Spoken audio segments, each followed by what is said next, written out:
ಹಲ್ಲೆಗೊಳಗಾದಂತಹ ಮಹಿಳೆಯಿಂದ ಮಾತೃ ಟಿವಿಗೆ pin to pin details ಲಭ್ಯವಾಗಿದೆ. ಮನೆ ಜಾಗದ ವಿಚಾರಕ್ಕೆ ಹಲ್ಲೆ ನಡೆಸಿದಂತಹ ಘಟನೆ ಏನಿದ್ದು, ಈ ಪ್ರಕರಣಕ್ಕೆ ಸಂಬಂಧಪಟ್ಟಂತೆ ಹಲ್ಲೆಗೊಳಗಾದಂತಹ ಮಹಿಳೆ ಏನಿದ್ರು, ಆ ಮಹಿಳೆಯಿಂದಲೇ ಇದೀಗ ಮಾತೃ ಟಿವಿಗೆ ಮತ್ತಷ್ಟು ವರದಿ ಲಭ್ಯವಾಗಿದೆ. ಗ್ರಾಮದ ಸಂಬಂಧಿಕರಿಂದಲೇ ಈ ಮಹಿಳೆ ಹಲ್ಲೆಗೆ ಒಳಗಾಗಿದ್ರು. 45 ವರ್ಷದ ಪಾರ್ವತಿ ಬಾಯಿ ಎನ್ನುವಂತ ಮಹಿಳೆ ಮೇಲೆ ಹಲ್ಲೆಯನ್ನ ನಡೆಸಲಾಗಿತ್ತು.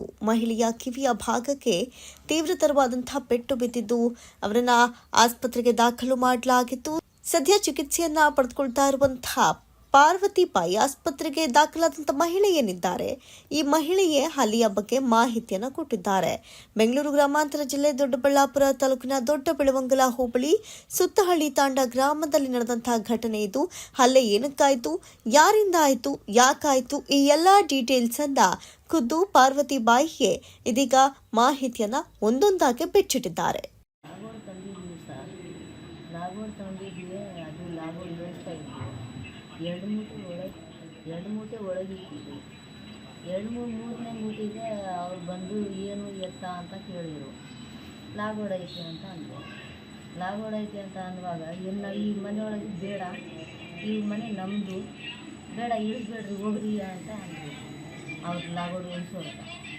ನಾವೇನು ಕೃಷ್ಣನಾಯ್ಕ ನಾನೇನಂದೆ, ನಮ್ಮನೆ ಐತಪ್ಪ, ನಮ್ಮನೆ ಇಳಿಸ್ಬೇಕು, ಅವ್ರ ಮನೆ ಯಾಕಾತಾರೆ, ನಮ್ಮನೆ ಅಂತ ಅಂದರು.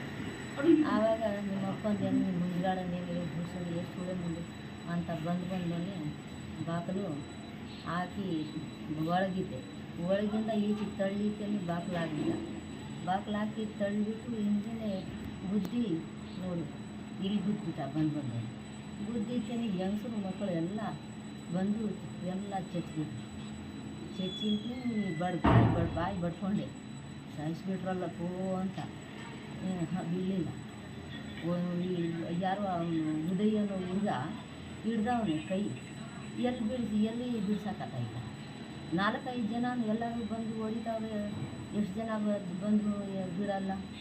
ಯಾರು ಲಾಸ್ಟ್ನಾಗ ಬಂದು ಯಾರೋ ಇಬ್ಬರು ಇಲ್ಲಿ ಜೇಂಟು ನೋಡಿ, ಇಲ್ಲಿ ಅಂತ ಬಂದಾದ್ರೆ ನೋಡಿ, ಇಲ್ಲಿ ತಲೆಯೆಲ್ಲ, ಕಣ್ಣು ನೋಡು, ಬೆನ್ನು ನೋಡಿ, ಅಷ್ಟೇನಪ್ಪ.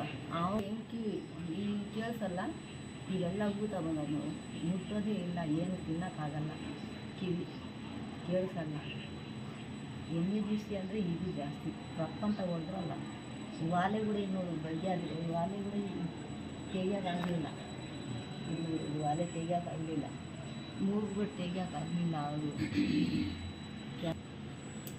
ಎಷ್ಟು ಜನ ಅಂತ ಅಂದರೆ ಕೃಷ್ಣನಾಯ್ಕ, ಲಕ್ಷ್ಮೀಬಾಯಿ, ಬುದಯಿ, ಬಂಬೆವಾಲ, ನಗ್ಯನಾಯ್ಕ, ಸುಬ್ಬನಾಯ್ಕ, ಅವ್ರ ಹೆಸರು ರೂಪಾಬಾಯಿ, ಇದು ರಾಘೇಂದ್ರ, ಸಾವಂತಿಬಾಯಿ, ಸಖಿಬಾಯಿ, ಇಷ್ಟೆಲ್ಲ ಸೇರ್ಕೊಂಡಾಗ ನಾವೇನು ಮಾಡಬೇಕು? ನಾನು ಒಬ್ಬನೇ ಇದ್ದೀನಿ. ಯಾರನ್ನ ಕೇಳ್ಕೊಂಬರ್ರಿ ನಮ್ಮ ಹುಡುಗರು ಇದ್ದರು ಅಂತ. ಯಾರೂ ಇಲ್ಲ, ಒಂದು ಪಿಳ್ಳೆ ಇಲ್ಲ. ನಮ್ಮ ಯಜಮಾನ್ರು ಡಾಕ್ಟ್ರಿಗೆ ಕರ್ಕೊಂಡು ಬರಕ್ಕೆ ಹೋಗಿದ್ದು ಕಿತ್ತೂರ್ಗೆ. ಲಾಗೋಡ್ ಬಂದಾದೆ ನೋಡು ಇಳಿಸ್ಕೊ ಅಂತ ಅಲ್ಲಿ ಫೋನ್ ಮಾಡಿದ್ರು. ಇದು ಸುಮಾರು 1:30. ಅವರು ಟೈಮ್ ಮಿಸ್ನು ನೋಡ್ಕೊಂಡಾರೆ. ಆ ಹುಡುಗಿ ಲಾಗೋಡ್ ತಂದಿರೋ ಹುಡುಗಿ. ಇದು ಯಾವುದೋ ಇದಪ್ಪ, ಅವರು ಕೃಷಿ ಇಲಾಖೆಯವರು ತಂದಿದ್ದಿತ್ತು ಲಾಗೋಡು. ಈ ಮನೆ ನಮ್ಮದು ಮನೆ ಒಳಗೆ ಯಾಕೆ ಇರ್ತಾ ಇದೆಯಾ ನೀನು ಲಾಗೋಡು? 4 ಮೂಟೆ ಲಾಗೋಡು ಇಕ್ಕಾಕ ನಮಗೆ ಜಾಗ ಬೇಡ. ನಮ್ಮ ಮನೆಯಾಗ ನಾವು ಇಟ್ಕೊತೀವಪ್ಪ, ನಿಮ್ಗೇನು ಸಂಬಂಧ ಇಲ್ಲ ಅಂತ ಅನ್ನುವಾಗೆ ನನಗೆ ಎಲ್ಲರೂ ಬಂದು, ಭೂಷಡಿ ನಿಮ್ಮ ಅಮ್ಮನ ಮನೆಯಿಂದ ತಂದಿದ್ಯಾ ಈ ಸುಳೆ ಮುಂದೆ ಅಂತ ಹಂಗೆ ಕೆಟ್ಟ ಮಾತೇನೆ, ಬರೀ ಬರೇ ಕೆಟ್ಟ ಮಾತೇನೆ, ಹೊಲ್ಸು ಮಾತೇನೆ ಒಂದು ಇದೀನಿ. ನಿಮ್ಮ ಮನೆ ಏನಕ್ಕೋ ಆತದೆ, ನಮ್ಮ ಮನೆಯಾಗ ನಾವು ಹಾಕೊಂತ ಸುಮಾರು ಇವಾಗ ನಮ್ಮ ನಾದಿನಿಯರು ಮದುವೆ ಇನ್ನು ಆಗಿತ್ತೇನು, ಅವರು ಕಟ್ಟಿರೋ ಮನೆ ಇದು ಇಂದಿರಾ ಗಾಂಧಿ ಕೊಟ್ಟಿರೋದು ಮನೆ ಸೈಟ್ಗಳು.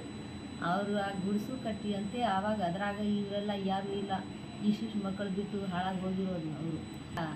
ಎಲ್ಲ ಮನೆ ಮಾಡಿಕೊಂಡು ಪಾಪ ಮದುವೆ ಮಾಡಿಕೊಂಡು ನಾವೇನೆ ಅವತ್ತಿನಿಂದ ಅದು ನಾವೇನೆ ಅವತ್ತಿನಿಂದ ನಾವೇನೆ ಮಕ್ಕಳೆಲ್ಲ ಇದು ದೊಡ್ಡಬಳ್ಳಾಪುರ ಓಡ್ಲಾಗವ್ರೆ ಓಟ್ಲಾಗವ್ರಪ್ಪ ಮೂರು ಓಟ್ಲಾಗ ಬಿದ್ದವ್ರೆ.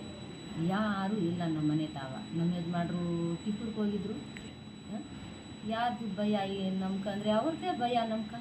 ಅವರೇ ಎಷ್ಟು ಗಲಾಟೆ ಮಾಡ್ತಾವ್ರಲ್ಲ. ಇನ್ನೊಂದು ಮನೆ ಕಿತ್ಕೊಂಡ್ರು, ಇನ್ನೊಂದು ಮನೆ ಕಿತ್ಕೊಂಡ್ರು, ತಿರ್ಗಾ ಈ ಮನೆಗೂ ನಮ್ದು ಅಂತ ವರ್ಷದಿಂದ ನಮ್ಗೆ ಕಾಟ ಕೊಡ್ತಾವ್ರಲ್ಲ. ನಮ್ಮ ಹೆಸರು ಪಾರ್ವತಿ ಬಾಯಿ.